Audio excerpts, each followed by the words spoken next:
இந்திய உணவுக் கழகத்தின் முன்னேற்ற பாதையில். இந்நிகழ்ச்சியை வழங்குபவர்கள் இந்திய உணவுக் கழகம்.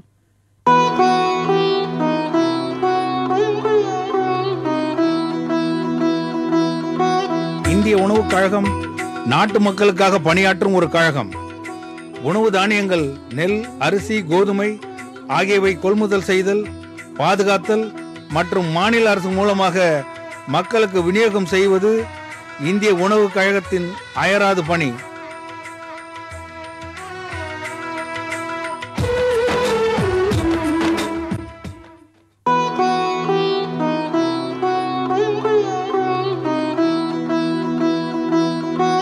இந்திய உணவுக் கழகம் நாட்டு மக்களுக்காக பணியாற்றும் ஒரு கழகம். உணவு தானியங்கள், நெல், அரிசி, கோதுமை ஆகியவை கொள்முதல் செய்தல், பாதுகாத்தல் மற்றும் மாநில அரசு மூலமாக மக்களுக்கு விநியோகம் செய்வது இந்திய உணவுக் கழகத்தின் அயராது பணி.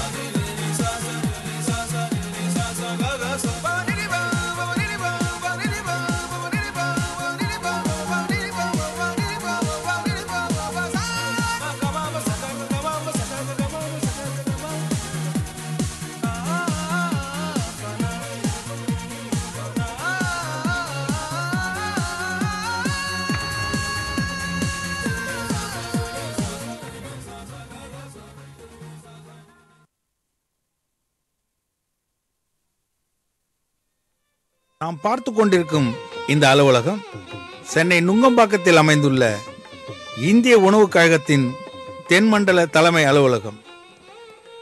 இந்திய உணவுக் கழகத்தின் முக்கிய பணிகள் உணவு தானியங்களான நெல், அரிசி, கோதுமை ஆகியவை கொள்முதல் செய்தல், பாதுகாத்தல், விநியோகித்தல்.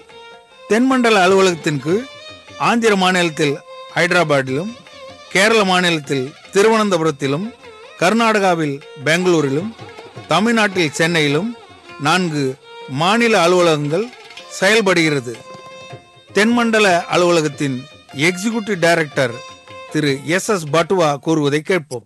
வணக்கம்.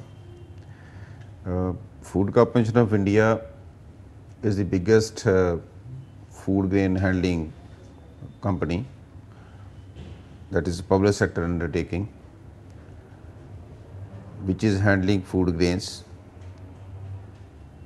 and rather I will say that it is the biggest food grain handling agency in Asia, throughout Asia.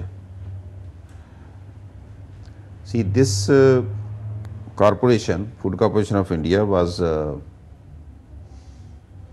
established during 1964. Now, what is the ground, why it was established? We can go back to the Bengal famine, when there was no control over the food grain movement, food grain preservation. The traders, the opportunists, they were storing the food grains, they were purchasing the food grains, storing the food grains, then black milling, black marketing, with the result that the food grain were stored by few opportunists, and then they sold it at their desired prices.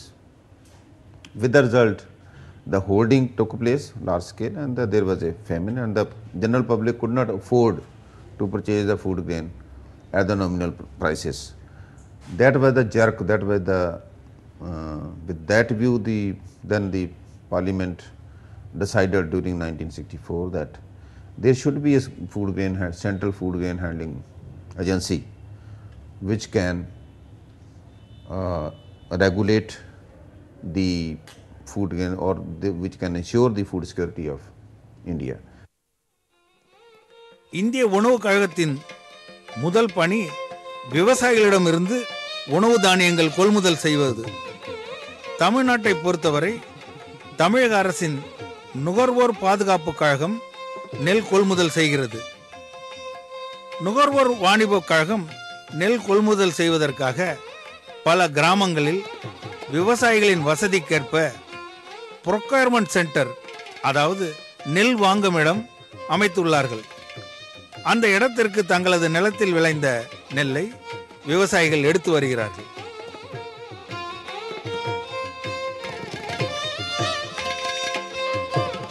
இந்திய அரசாங்கம் நிர்ணயித்த விலையிலும் மற்றும் தமிழக அரசு விவசாயிகளுக்கு தரும் ஊக்கத்தொகையும் பெற்றுக்கொண்டு விவசாயிகள் தங்களுடைய நெல்லை இங்கு விற்பனை செய்கிறார்கள். இங்கு விற்பனை செய்யப்பட்ட நெல் விற்பனை செய்யப்படுகையிலேயே தரம் பார்க்கப்படுகிறது.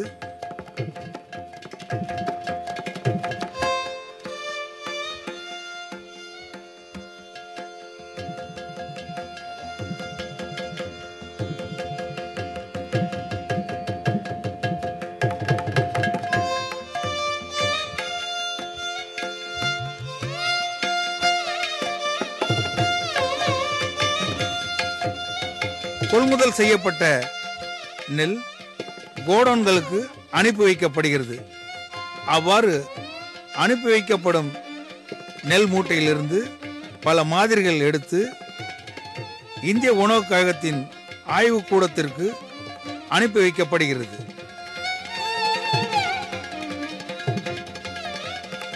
இந்திய உணவுக் கழகத்தில் உள்ள ஆய்வுக் கூடத்தில் அரிசி, கோதுமை எவ்வாறு பரிசோதிக்கப்படுகிறது என்பதை பார்ப்போமா?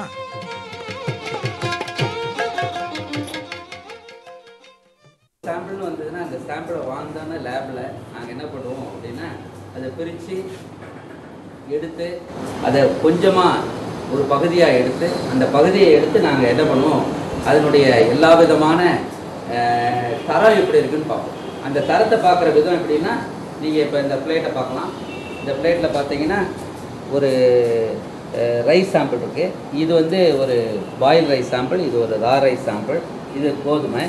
இந்த கோதுமையில் ரா ரைஸில் இந்த பாயில் ரைஸில் என்னென்ன அதில் தரத்தை குறைக்கக்கூடிய காரியங்கள் இருக்குது. ஒருவேளை அதில் வந்து நாங்கள் சொல்லுவோம் டேமேஜுன்னு சொல்லுவோம். ஒருவேளை அந்த ரைஸோட கலர் வந்து மாறி இருந்து மஞ்சள் கலராக இருந்ததுன்னா அந்த மஞ்சள் கலர் இருக்கிற ரைஸ் எல்லாம் டிஸ்கலர்னு சொல்லுவோம். அதுக்கப்புறம் அதில் வந்து ஃபாரின் மேட்டர்னு சொல்லுவோம். அதாவது மற்ற அரிசி இல்லாத மற்ற குப்பை காரியங்கள்லாம் இருந்ததுன்னா அதை ஃபாரின் மேட்டர் சொல்லுவோம். இவைகளெல்லாம் தனித்தனியாக பிரிக்கிறோம். அதே போல கோதுமையிலையும் நாங்கள் அது போலவே டேமேஜ் இவைகளெல்லாம் தனித்தனியாக பிரித்து அதுக்கப்புறம் அந்த இருக்கக்கூடிய அந்த டேமேஜ், அந்த டிஸ்கலர், அந்த ஃபாரின் மேட்டர் மற்றுமாக பூச்சி அரிச்சிருந்ததுன்னா அந்த பூச்சி அரிச்ச கோதுமைகள் இவைகளெல்லாம் எவ்வளோ இருக்குன்னு ஒவ்வொரு பிளேட்லேயும் கணக்கு போட்டு அந்த கணக்கை வைத்து அதை வந்து அதனுடைய தரத்தை நிர்ணயிப்போம். அந்த தரத்தை நிர்ணயிக்கிறது இந்த ஒவ்வொரு சாம்பிள். ஒருவேளை இது வந்து ரைஸ் சாம்பிள்னு வச்சுங்களேன், இந்த ரைஸ் சாம்பிளுக்கு இதுதான் இதனுடைய பிளேட். இப்போ இந்த ரைஸ் சாம்பிள்லேருந்து பிரித்து பார்த்தப்ப இது இப்படி இருக்குது.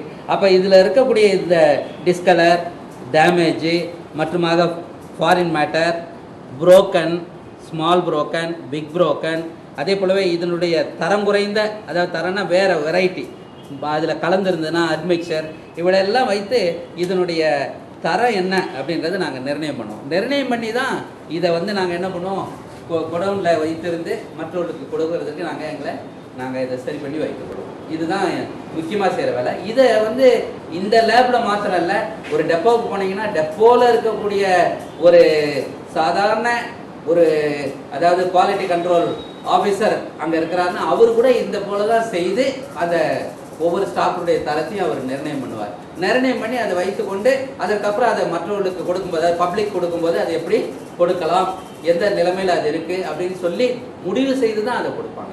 இதற்கு இந்த வகையான அனாலிசிஸை ஃபிசிக்கல் அனாலிசிஸ்ன்னு சொல்கிறோம். அதாவது கண்ணால் பார்த்து செய்யக்கூடிய அனாலிசிஸ், அதாவது ஆராய்ச்சி பண்ணுற ஒரு முறைன்னு சொல்கிறோம். இதனால் நாங்கள் என்ன பண்ணுறோம் அப்படின்னா இதை எல்லா இடத்துலையும் செய்யும் பொழுது அந்த ஒவ்வொரு அரிசி, கோதுமை, எஃப்சியிலேருந்து வெளியே போகிற ஒவ்வொன்றும் என்ன நிலைமையில் எங்களை விட்டு வெளியே மற்றவர்களுக்கு கொடுக்கப்படுகிறது என்பதை நிர்ணயம் பண்ணி தான் நாங்கள் செய்கிறோம். ஒழிய அது நிர்ணயம் பண்ணாமல் அதை செய்வதே கிடையாது. இதை வாங்கும் பொழுதும் அதையே செய்கிறோம், அதே போல் நாங்கள் சேமித்து வைக்கும் போதும் அதை செய்கிறோம், அதே போல் மற்றவர்களுக்கு அதை கொடுக்கும் பொழுதும், அதாவது பப்ளிக்கு கொடுக்கும் பொழுதும் இதை நாங்கள்